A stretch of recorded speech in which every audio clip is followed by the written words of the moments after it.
Bismillahirrahmanirrahim. Assalamualaikum warahmatullahi wabarakatuh. Waalaikumsalam. Ya, selamat siang anak-anak.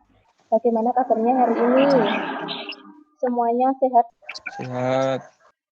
Alhamdulillah. Untuk pertemuan hari ini, Bunda akan melanjutkan materi berikutnya, yaitu tentang teks laporan hasil observasi. Terlebih dahulu kita berdoa. Berdoa mulai. Berdoa selesai. Anak-anak, untuk hari ini ada link presensi. Silakan kalian mengisi link presensi. Bunda akan menyampaikan manfaat dari kalian mempelajari teks laporan hasil observasi. Kira-kira apa manfaatnya kalian mempelajari teks laporan hasil observasi? Mendapatkan dari objek. Ya, mendapatkan informasi data, betul. Mendapatkan informasi data dari objek yang sesuai dengan fakta yang ada. Iya, data atau fakta yang ada. Itu kita kegiatannya adalah menganalisis isi dan aspek kebahasaan dari minimal 2 teks laporan hasil observasi dengan indikator menemukan aspek kebahasaan laporan hasil observasi. Kita membandingkan isi dari kedua teks laporan hasil observasi. Kemudian berikutnya kita membandingkan aspek kebahasaan dari 2 teks laporan hasil observasi.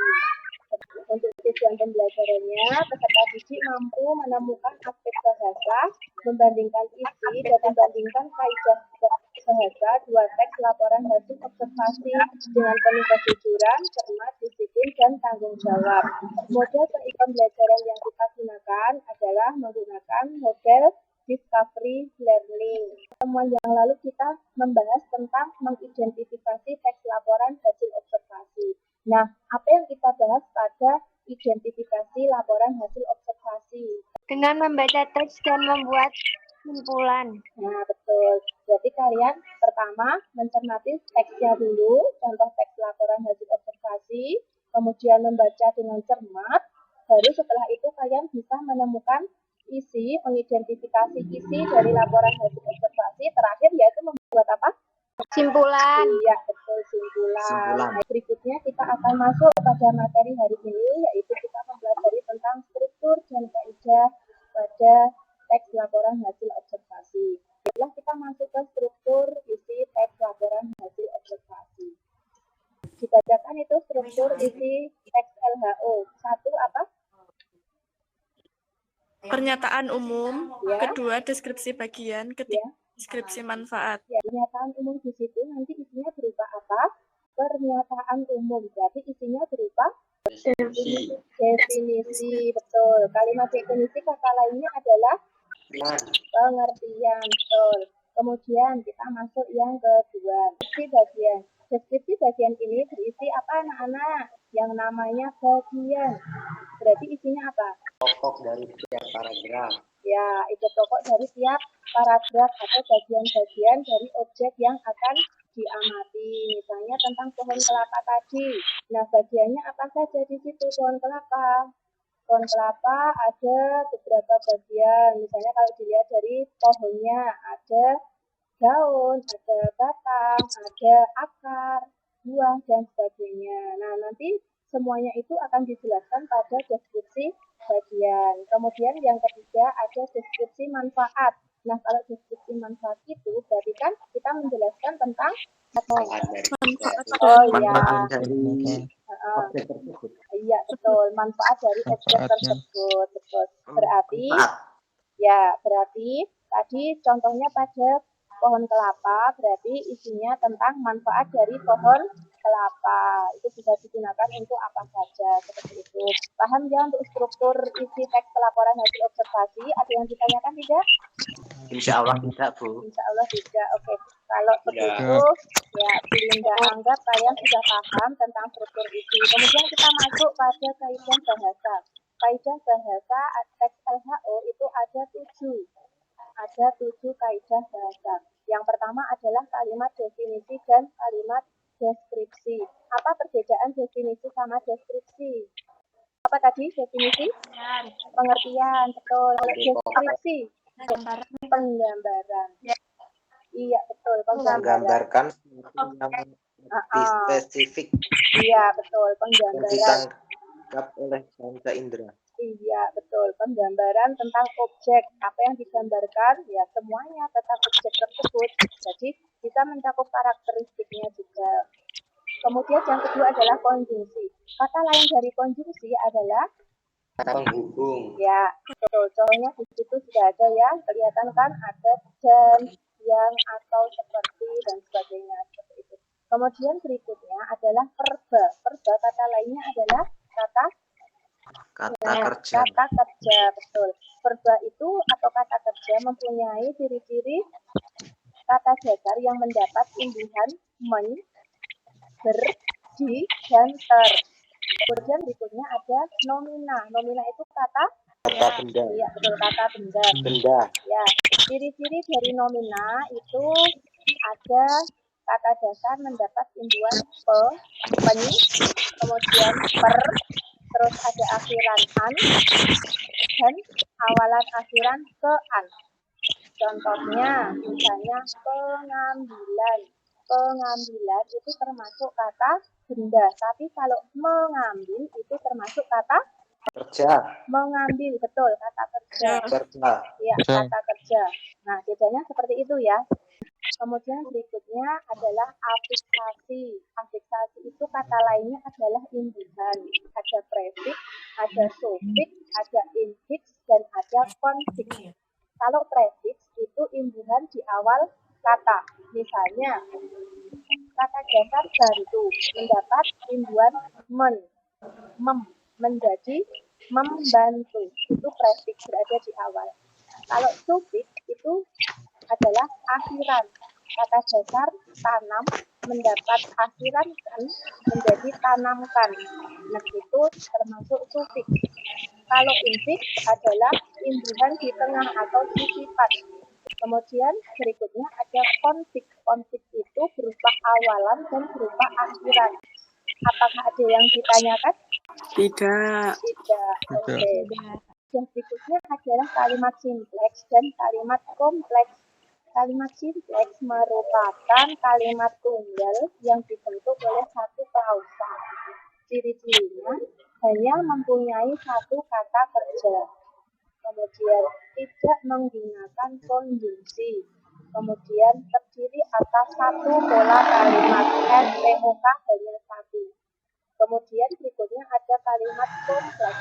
Kalimat kompleks ini merupakan kalimat yang mempunyai dua klausa atau lebih.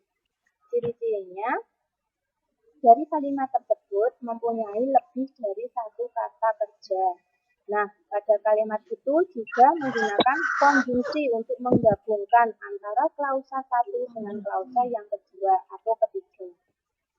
Kemudian, pada kalimat tersebut terdiri atas lebih dari satu pola kalimat SPOK.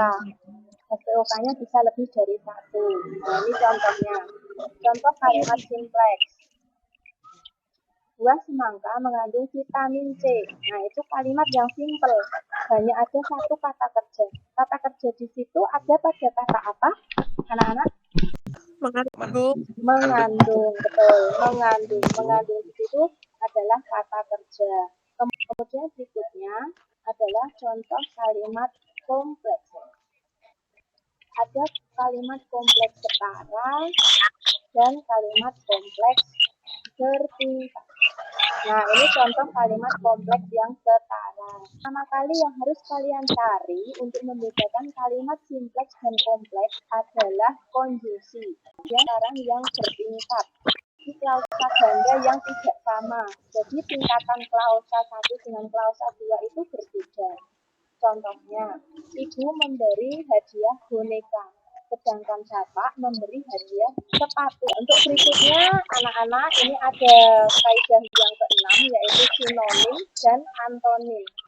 Terus nomor 7 ada data dan angka. Contoh kita menganalisis struktur dan kaidah pada teks laporan hasil observasi. Ini ada teks 1 berjudul Kemangi untuk obat jerawat. Kemudian ada teks 2 berjudul wayang. Kita mencoba untuk mencari struktur.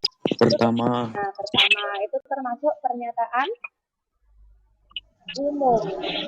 Kemudian berikutnya ini ada deskripsi bagian. 2, 3, 4 itu juga termasuk bagian. Kemudian manfaat.